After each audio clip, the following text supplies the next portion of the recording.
미 의회에서 북한의 핵, 미사일, 사이버 위협을 주제로 한 브리핑이 열렸습니다. 사실상 소니사 해킹 관련 청문회나 마찬가지였는데요. 이번 청문회의 현장 분위기를 살펴보고 올해 미국의 대북 정책을 가늠해봅니다. 북한이 미국의 한미 연합훈련을 중단하면 핵실험을 중단하겠다고 제안했습니다. 그 의도와 실현 가능성을 살펴봅니다. 북한에도 스키장이 있다는 사실 알고 계셨나요? 북한이 마신경 스키장을 집중 홍보하고 있는데요. 관련 내용 알아봅니다. 안녕하십니까. 유니TV 한반도는 지금의 민경나입니다. 자, 오늘은 통일부 정세분석국 전재원 사무관을 모시고 한반도 동향 알아보도록 하겠습니다. 사무관님 안녕하세요. 네, 안녕하세요. 자, 이번 주 또 한반도 동향 알아볼 텐데요. 먼저 미 의회에서 열린 북한 관련 청문회 이야기를 꺼내볼까 합니다. 어떤 내용이 다뤄졌나요? 네, 1월 13일 미 하원 의무위원회에서 북한의 핵, 미사일, 사이버 위협이라는 제목으로 브리핑이 있었는데요. 명칭은 브리핑이나 사실상 청문회 형식으로 진행되었습니다. 로이스 위원장과 엥겔 간사 및 의원 20여 명과 성김 국무부 동아태 차관보, 다니엘 글레이저, 재무부 테러자금 조달 담당 차관보 등이 참석하였습니다. 이날 의무위 의원들은 공화, 민주를 불문하고 북한 정권의 위협이 핵 미사일에 이어 사이버 공격으로 확대된 데 대해 우려를 표했습니다. 또한 미 행정부가 최근 발동한 행정명령 이후에 추가적인 대북 제재 필요성에도 관심을 표명하였다고 합니다. 특히 로이스 위원장은 작년 하원을 통과하였으나 상원을 통과하지 못한 북한 제재 이행 법안과 유사한 법안을 다시 추진할 것이라고 하였습니다. 네, 미 의회 입장이 예사롭지 않아 보이는데요. 그렇다면 정부 측 인사 입장은 어땠는지 궁금합니다. 특히 이 성김 대북정책 특별대표 발언이 어땠나요?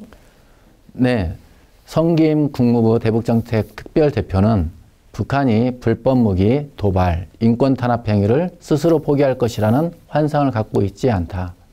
북한에 대한 제재를 통해 파괴적인 정책 결정에 따른 비용을 높이고 핵과 탄도미사일 재원을 줄이며 북한의 선택지를 좁힐 것이다 라고 말했습니다.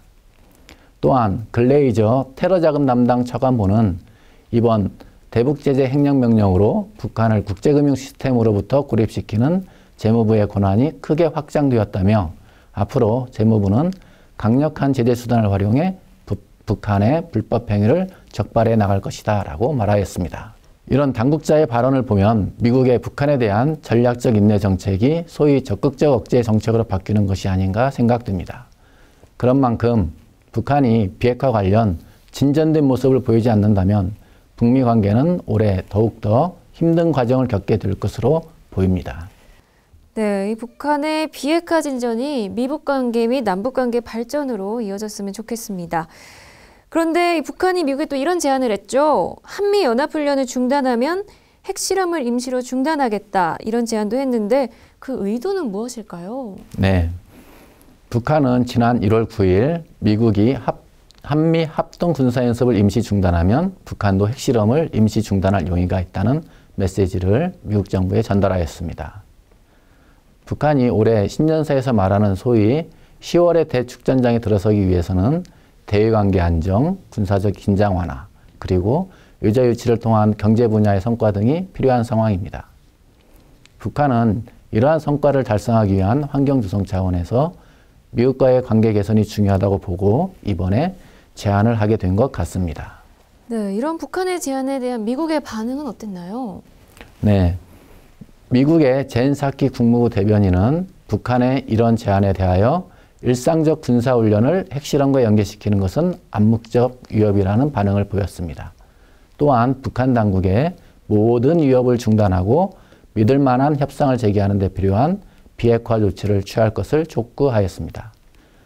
성김 대북정책 특별대표도 1월 13일 의회 청문회에서 처음부터 하지 말아야 할 것을 일상적인 군사훈련과 연결시키는 것은 어불성설이라며 북한이 가시적인 비핵화 의지를 보여줄 필요성이 있다고 말하였습니다.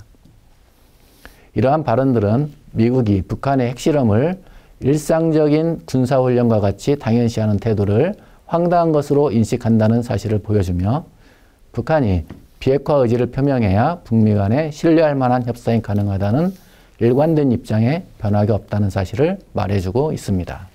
네, 북한의 제안에 따른 이 미국의 공식적인 반응에서 보면 북한에 대한 실망과 불신이 읽히는 것 같습니다.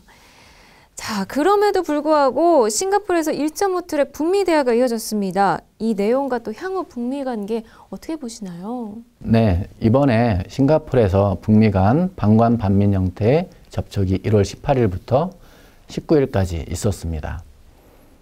북한은 의무성 부상을 포함한 대미 외교라인이 참석했고 미국은 전직 고위 관리들과 학계 전문가가 참석하였습니다.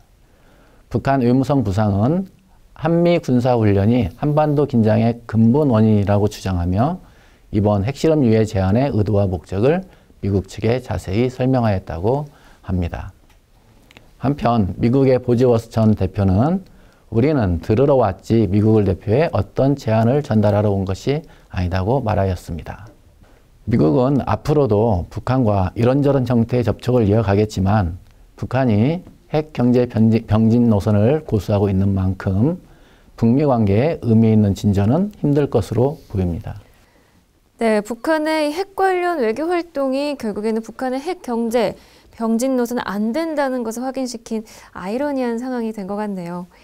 자, 이번에는 조금 다른 이야기를 해보겠습니다. 올해 연초부터 북한이 마식령 스키장 자랑하고 있죠. 네, 북한은 올해 1월 1일 강원도 원산에 마식령 스키장을 개장하고 조선중앙TV를 통해 지난주 거의 매일 방영하였습니다. 방문객이 평양 원산에서 주로 오지만 신우주, 함흥 등 각지에서 방문하는 것으로 소개하며 호텔 내부에 미용실, 이발소, 오락시설, 무도장 등의 시설과 수준 높은 서비스를 제공한다고 자랑하였습니다. 북한은 방송에서 마식령 스키장을 사회주의 문명국을 구현한 대표적 시설물로 강조하면서 김정은의 애민 이미지를 부각시키고 있는데요. 스키장을 김정은의 지적사업으로 선전하는 것으로 보입니다. 한편 선전과는 달리 스키장 주변의 전력 사정이나 교통 여건은 아직 미흡한 점이 많기 때문에 가까운 시일 내에 대규모 인원의 시설 이용은 어려울 것으로 예상됩니다. 네, 마식령 스키장을 김정은의 치적사업 선전에 활용하고 있다는 북한 소식까지 한 주간의 북한 동향 알아봤습니다. 지금까지 정세분석 총괄과 전재현 사무관님과 함께했습니다. 사무관님 고맙습니다. 고맙습니다. 한반도는 지금 여기서 마칩니다. 함께해 주신 여러분 고맙습니다.